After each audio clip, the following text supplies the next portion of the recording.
Welcome to the History AI podcast, where the past comes alive with facts, anecdotes, and a dash of humor. Here are your hosts, Chuck and Marco. Welcome to the History AI podcast, where history comes alive with a digital twist. I'm Chuck. And I'm Marco. Today, we're diving into one of the most pivotal battles in history, the Battle of Gaugamela. The clash of titans Alexander the Great and Darius III. Before we charge into battle, a quick shout out to our listeners. Please rate, subscribe, and share our podcast. Your 5-star reviews help us reach more history buffs like you. And don't forget, we have some cool History AI merchandise now. Check out the link in the show notes. And as a thank you to our listeners, we're offering a 10% discount on your first purchase. Just use the code TheHistoryAIPodcast, all one word, at checkout. Let's set our time machine to 331 BCE. The world is vastly different from what we know today. Great empires and small kingdoms coexist in a delicate balance of power. The Persian Empire, a behemoth stretching from the Balkans to the Indus Valley, is the dominant power. Its influence is everywhere, in culture, trade, and military might. In the West, a new power is rising. Macedonia, under the leadership of Alexander the Great, is not just challenging the old order, but aggressively reshaping it. Alexander, son of Philip II, has already proven himself. He's not just a king, he's a military prodigy. By the age of 30, he's conquered most of the Greek city-states and set his sights on the Persian Empire. And let's not forget the geopolitical chessboard. Greece, with its seasoned warriors and philosophers, is in turmoil, recovering from years of internal conflict. Meanwhile, in Persia, Darius III, the King of Kings, is dealing with internal dissent and the threat of this young Macedonian conqueror. The stage is set. It's not just a clash of armies, it's a collision of cultures, ideologies, and ambitions. And all of this is happening in a world where information travels as fast as a horse can run, where strategies are drawn in sand, and where the fate of thousands is decided in a single day of battle. That day, the Battle of Gaugamela, will not just determine the fate of Alexander and Darius, but will echo through history for millennia to come. To fully grasp the significance of Gaugamela, we need to rewind a bit. Alexander's campaign against Persia didn't start on a whim. It was a blend of personal ambition and a Greek desire for revenge against Persian invasions of the past. After securing his position in Greece and crushing the resistance in the Balkans, Alexander crossed into Asia Minor in 334 BCE. His victories at Granicus and then at Issus were like shockwaves. Absolutely, Chuck. By the time of Gaugamela, Alexander had not only seized control of Asia Minor but also Egypt, where he was welcomed as a liberator and crowned as a pharaoh. On the Persian side, Darius III had already faced the sting of defeat at Issus. He couldn't afford another loss. He needed a decisive victory to maintain his empire and his credibility. That's why Darius chose Gaugamela for the battle. It was near the Tigris River, on a wide plain that could accommodate his larger army and his chariots. He even had the battlefield level to give his chariots an advantage. It was a strategic masterstroke in theory. Darius was counting on his numerical superiority and the might of his chariots to overwhelm Alexander's smaller forces. Meanwhile, Alexander, ever the meticulous planner, spent months preparing. He gathered intelligence, secured alliances with local tribes, and trained his army for the kind of open-field battle that Darius was proposing. Right, and let's not forget the psychological aspect. Alexander's string of victories had boosted the morale of his men, while the Persians, despite their numbers, were under immense pressure to stop this Macedonian juggernaut. All these factors simmered as both empires converged at Gaugamela. It was more than a battle, it was the culmination of years of tension, strategy, and ambition. And as dawn broke on that fateful day, two of history's most iconic figures, Alexander and Darius, were about to etch their names into eternity. The leaders of these opposing forces couldn't be more different. Alexander the Great, young, charismatic, and a brilliant military mind.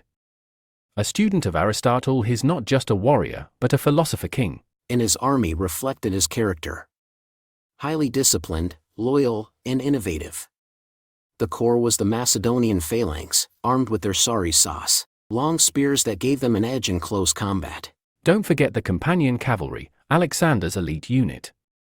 They were crucial in his blitzkrieg tactics, often delivering the decisive blow. Contrast that with Darius III. He's seen more as an administrator than a warrior. He inherited an empire, but not necessarily the absolute loyalty of his diverse subjects. His army, though larger, was a mix of different cultures and fighting styles. Persian immortals, Indian war elephants, Greek mercenaries, and Bactrian cavalry. It's like a United Nations of ancient armies. But this diversity was both a strength and a weakness. They had varying levels of commitment and fighting techniques, which could be hard to harmonize in battle. Leadership style also played a key role. Alexander led from the front, fighting alongside his men. This was a huge morale booster. Darius, on the other hand, commanded from a chariot behind his troops. Standard for Persian kings, but it didn't inspire the same level of personal loyalty among his soldiers. Absolutely, Chuck. And let's not forget the numbers game. Darius's army was significantly larger, some estimates put it as high as 250,000, compared to Alexander's 47,000. But as we know in military history, numbers aren't everything.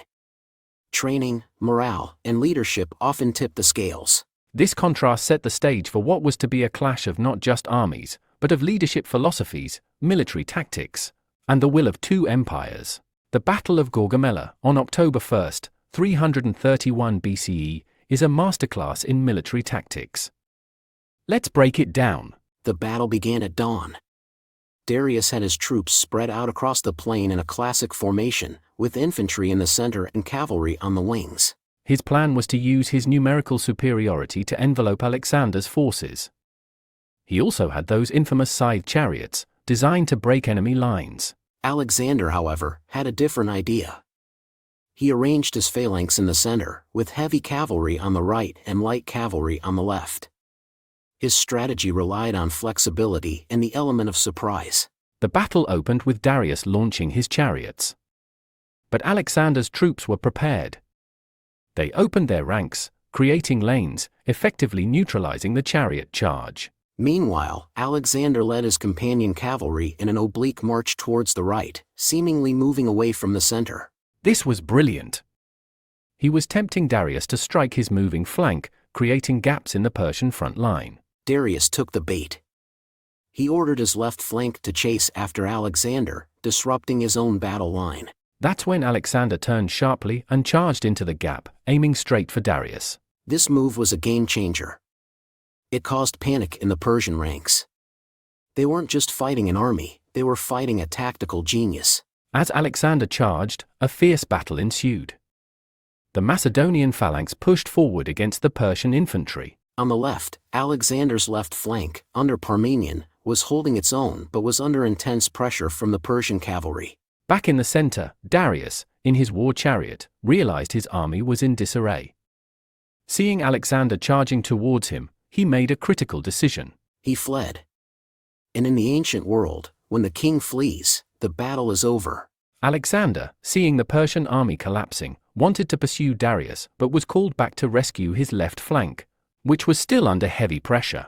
This move showed Alexander's loyalty to his men and his strategic awareness. The battle was a decisive victory for Alexander.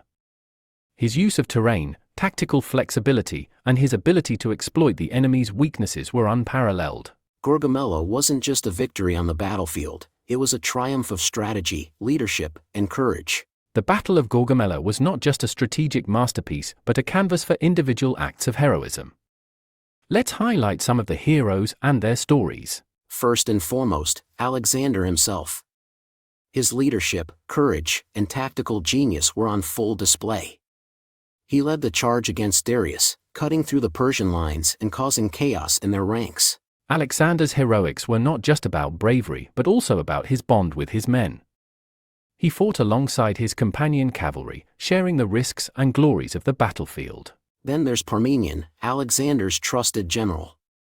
He commanded the left flank and held it against overwhelming odds, ensuring that Alexander's flank maneuvers succeeded. Absolutely, Chuck. Parmenion's steady leadership under pressure was crucial. He maintained cohesion on the left, despite being heavily outnumbered. Let's not forget about the Macedonian phalanx. These soldiers, with their long sarisas, formed an impenetrable wall of spears, a formation that held firm against the Persian onslaught. Their discipline and training were the backbone of Alexander's army. Each phalanx soldier was a hero in his own right, maintaining formation and fighting with unwavering determination. And we must mention the elite Agrianian infantry. Known for their agility and fighting skills, they played a key role in supporting Alexander's decisive charge. Then there's the story of the royal squadron of the Companion cavalry. They were at the forefront of the charge led by Alexander, directly targeting Darius and causing the Persian line to break. Their bravery was the stuff of legends. They didn't just follow Alexander into battle, they shared his vision of a new world order. These heroes and their stories exemplify the courage, loyalty, and martial skill that turned the tide at Gaugamela. It was not just a battle won by strategy alone, but also by the valor of those who fought it. The aftermath of Gaugamela was monumental, both in terms of human cost and historical impact. Let's start with the casualties. The exact numbers are debated, but it's clear the toll was heavy, especially on the Persian side. Some ancient sources suggest tens of thousands of Persian soldiers were killed. In contrast, Alexander's forces suffered fewer casualties, thanks to their superior tactics and discipline. However, every loss was a blow to this tight-knit army. The death toll tells only part of the story. The psychological impact on the surviving Persian troops and civilians was profound. Absolutely, Chuck. The defeat shattered the myth of Persian invincibility. It caused a seismic shift in the balance of power in the ancient world. For Darius, it was a catastrophic blow. His flight from the battlefield marked the beginning of the end of his reign. He was later killed by his own generals. And for Alexander, Gaugamela was the crowning achievement of his military career. It paved the way for the complete conquest of the Persian Empire. The victory at Gaugamela also showed the world the might of Macedonian military power and the genius of Alexander as a military commander. This battle reshaped not just the map, but also the cultural and political landscape of the era. It marked the rise of Hellenistic influence across the former Persian territories. The repercussions were long-lasting. The blending of Greek and Persian cultures under Alexander's empire laid the foundations for the Hellenistic world, influencing art, architecture, and philosophy for centuries. In essence, the Battle of Gaugamela was more than a military victory. It was a pivotal moment that reshaped the course of history. The Battle of Gaugamela was not just a decisive military victory, it fundamentally changed the ancient world. Let's unpack its lasting impact. First and foremost, the battle marked the end of the Persian Empire, one of the most powerful empires of the ancient world. It paved the way for the rise of a new era under Alexander. Alexander's victory at Gaugamela accelerated the spread of Greek culture and ideas throughout the known world. This period, known as the Hellenistic Age, was characterized by an incredible fusion of Greek and Eastern cultures. Absolutely, Marco. Cities founded by Alexander, like Alexandria in Egypt, became melting pots of Greek, Egyptian, Persian, and later, Roman cultures. The battle also had a profound impact on military tactics and strategy. Alexander's maneuvers and use of terrain at Gaugamela became case studies for military leaders for centuries to come. It showed the effectiveness of a well-trained, professional army over a larger, but less cohesive force. The success of the Macedonian phalanx and companion cavalry influenced military formations for generations. On a political level, Gaugamela shifted the power dynamics in the Mediterranean and Near East. It allowed for the expansion of Greek influence into Asia and created a power vacuum in the West that would later be filled by Rome. And let's not forget the impact on trade and economics. The merging of East and West under Alexander's empire led to an incredible increase in trade, spreading goods, ideas, and technology across a vast area. In the realm of art and science, the Hellenistic period saw a flowering of innovation and creativity, spurred by this fusion of cultures. Think of the Library of Alexandria and the advances in mathematics, astronomy, and philosophy. Gaugamela's impact was felt not just in its immediate aftermath, but set the stage for the cultural and political development of the Mediterranean and Near Eastern regions for centuries. Indeed, Chuck. The Battle of Gaugamela was more than a clash of armies. It was a catalyst that transformed the ancient world in ways that still resonate today. As always, a big thank you to our listeners. Your support means the world to us. Remember to rate, subscribe, and share. A 5-star review helps this podcast grow. And we love hearing from you. Suggest topics through our social media channels. Don't forget to check out our merchandise. The link is in the show notes. Until next time, keep making history.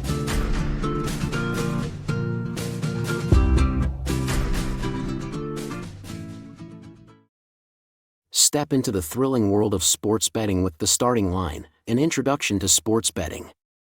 Whether you're a beginner or simply curious, this comprehensive guide takes you from the basics to the advanced. Learn to decode odds, develop winning strategies, and bet responsibly. Get your copy now and transform every game into an adventure. The Starting Line is your first step towards mastering the art of sports betting. Available on Amazon.